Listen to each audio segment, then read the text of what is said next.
cidade Itatiaia, Vale do Aço, em Minas Gerais, Lula voltou a falar sobre temas polêmicos que ele defende. O petista falou sobre como se solucionaria o problema da alta dos combustíveis. O aumento da gasolina, sabe, ao preço internacional, não foi feito com uma votação no Congresso, foi uma canetada do Pedro Parente. Foi uma canetada do presidente da Petrobras. Portanto, se para aumentar o preço do combustível e transformar o preço do combustível no Brasil a um preço internacional, foi numa canetada, para você tirar, também pode ser uma canetada. Questionado sobre a aliança com Geraldo Alckmin e um possível medo de ser traído, Lula minimizou a pergunta, disse haver a possibilidade de desavenças e afirmou que tudo será resolvido em conversa. Eu, sinceramente, tenho total confiança no Alckmin, é um homem de bem, e as divergências eu tinha com meu irmão Fechico quando eu jogava bola. A gente pisava na canela um do outro, e nem por isso a gente deixava de ser irmão quando chegava em casa. Olha, se por acaso eu tiver uma divergência com o Alckmin, nós vamos conversar. E mais uma vez o petista voltou a defender a regulamentação da mídia e pediu a censura de jornais.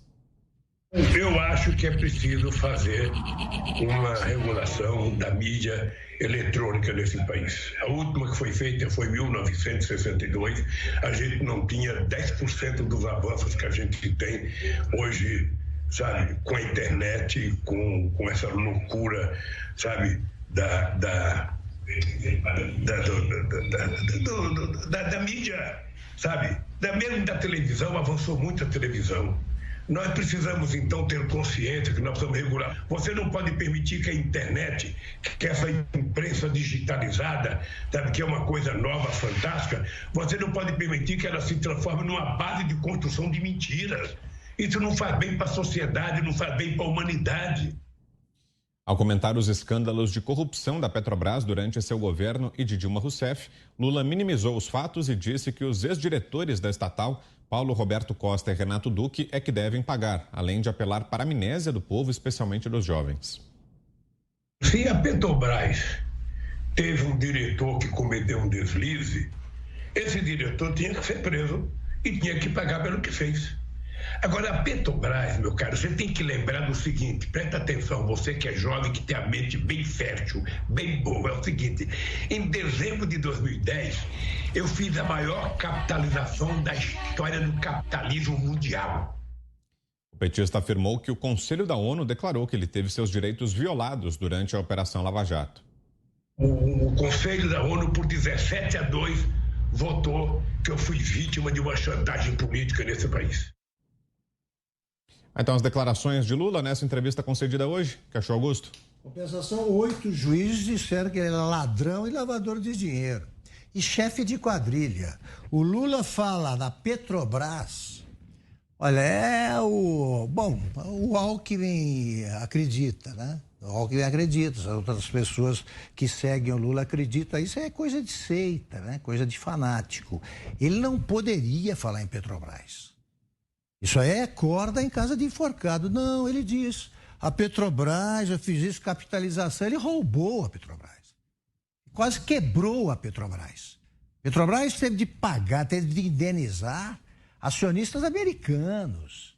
Teve a Petrobras, o Petrolão, isso sim, é o assunto que ele deve tratar como réu, né, como culpado, como chefe de quadrilha.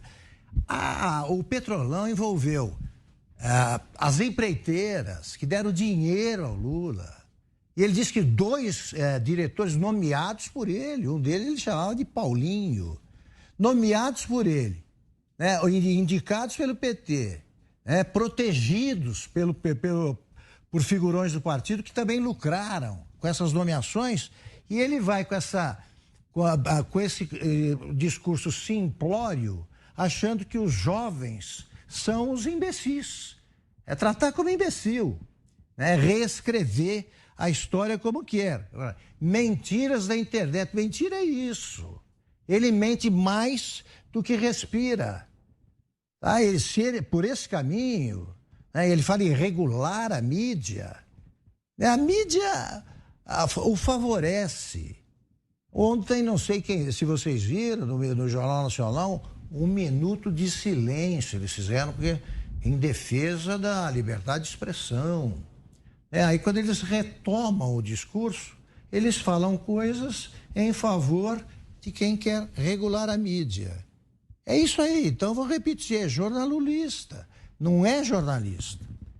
São caras militando nos meios de comunicação e querendo proibir que os outros discordem. Agora, se o brasileiro acreditar nessa mentira, nessa usina de mentiras, então realmente é verdade que a cada 15 anos o Brasil esquece o que aconteceu nos 15 anos anteriores. Você tem um familiar que precisa de cuidadores ou profissionais de enfermagem em regime domiciliar ou acompanhamento hospitalar? Já teve dificuldades em conseguir encontrar esses profissionais? Você, Zé? Foi uma boa entrevista aí. Eu queria até mandar um abraço lá para o Gustavo Pimentel, que é o apresentador do Vale do Aço, lá em Minas Gerais. Olha só, o ex-presidente Lula está tentando fazer uma limpeza do que, na verdade, ele praticou nos últimos anos, que é abrir as portas para a corrupção nos governos do PT. Há indicações de que até no governo Dilma havia uma relação ali com a cúpula do PT, não só da presidente da República, que tomava conta do próprio governo. Eu digo que não é só Petrobras. Houve ali uma centralização das denúncias sobre a Petrobras, porque a Lava Jato pegou a Petrobras como vamos dizer assim, como um argumento para entrar na investigação. Mas, se prestar atenção, as grandes construtoras que mostraram ali, derramaram dinheiro nas contas do PT e de candidatos de vários partidos que apoiavam o governo, não é só do PT, mas de vários outros partidos políticos, né? A gente vê que o ponto comum eram as grandes construtoras. E elas não tinham como principal atividade no governo atender a Petrobras.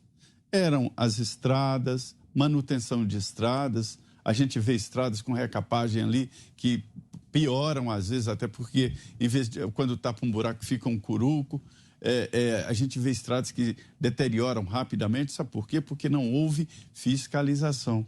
Na hora da entrega da estrada, alguém do governo foi lá e deu ok para uma estrada mal feita, sem aquela profundidade, sem a massa asfáltica do nível que se exige, assim por diante. Então, as construtoras que foram pegas na Lava Jato não eram clientes do governo só da Petrobras. Então, é muito maior do que Petrobras. É muito maior do que foi investigado. Esta é uma realidade. E quando se diz aí, não houve sim, houve devolução do dinheiro, ninguém devolve o dinheiro roubado. E essa pergunta, roubou para fazer campanha política? Não. Um delegado, quando pega alguém roubando, não diz para o bandido, mas você ia aplicar esse dinheiro roubado aonde? Não, isso pouco importa. Ele roubou o dinheiro e pronto, não interessa se é para campanha, se essa transferência foi para a campanha política. Esta é a grande realidade. Sobre o preço da Petrobras, é um discurso político tentando encontrar um caminho fácil demais para um problema mais complexo. Hoje, o próprio Partido dos Trabalhadores, né, divulgou uma nota, mandou uma nota aqui, dizendo que o acordo para a retirada do ICMS não vai dar certo, ou seja, tentando fazer com que o governo seja impedido de reduzir os preços dos combustíveis e pelo caminho certo, que é a redução dos impostos. Este é o caminho certo. É um momento difícil. A economia pode colapsar diante de preços assim de combustíveis que acabam acionando aí mecanismos de aumento de preços em vários outros produtos e não só do transporte, né? Então, esta é a realidade. A regulamentação da mídia é um crime premeditado.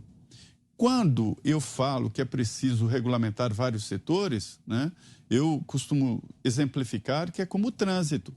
Quando o número de carros era bem pequeno, não tinha placa de trânsito. O número de carros aumentou, é preciso contramão, sinal de trânsito, farol, como dizem em São Paulo, né, mão e contramão. Mas não se impede o fluxo de veículos, não se impede o trânsito com veículos. E o que o Lula está propondo com essa palavra mágica, chamada regulamentação, é impedir o fluxo, ou seja, censura. E ele fala na maior tranquilidade, na maior cara lavada. É um cara que defende a censura antes mesmo de chegar ao governo. Imagina quando chegar, né? Você, Fiuza, temos 3 minutos. Esse é um mentiroso. A maior mentira de todas nessa entrevista, nesse trecho que a gente viu, é o Lula dizendo que a mentira faz mal. Isso foi o ponto que mais doeu nos meus ouvidos, assim, porque ele é um homem casado com a mentira.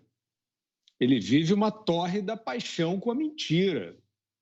A sua vida inteira. Sua vida inteira é uma mentira. Se apresenta como um líder do povo, etc. É um sujeito que gosta de grana, gosta de gente rica, quis ser rico e ficou rico, mas é tudo de um amigo dele, porque ele é um mentiroso.